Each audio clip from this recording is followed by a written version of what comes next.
Nyangkut, Pak. Ayo, Pak. Pak, turun. Waduh. Pegangin, Moy. Nyangkut, guys, mobilnya apa gimana ya? Dorong. Ayo 300 keluarin. Pakai dam. Apalagi kita, Pak, tiap hari lewat sini.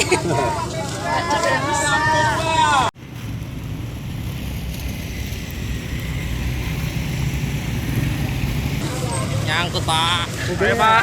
Pak, turun. Waduh. Pegangin, Moy. Nyangkut, guys, mobilnya apa gimana ya? Dorong. Bapak Presiden sama rombongan balik arah tapi lewat jalur yang itu. Ya. Terus pas di sebelah situ itu emang lubangnya emang dalam. Itu dia berhenti, entah emang sengaja atau emang kesangkut. Terus Bapak Presiden tuh mau turun, cuman nggak boleh sama pas pampresnya kayaknya. Terus ya kita sebagai warga spontan aja ya lagi ngerekam, itu mau turun Pak Presiden gitu kan. Terus itu nyangkut mobilnya nyangkut, jadi pada heboh gitu.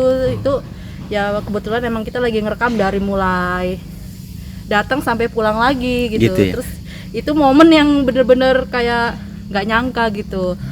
Terus rombongan presiden, mobil presiden udah pergi, ternyata di belakang masih ada lagi Rombongan yang lain gitu. Pak Gubernur, Pak Erick Thohir.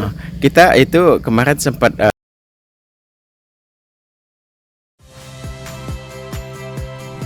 Saya Agin Fridianto. Saksikan terus program-program Kompas TV melalui siaran digital, pay TV, dan media streaming lain. Kompas TV, independen, terpercaya.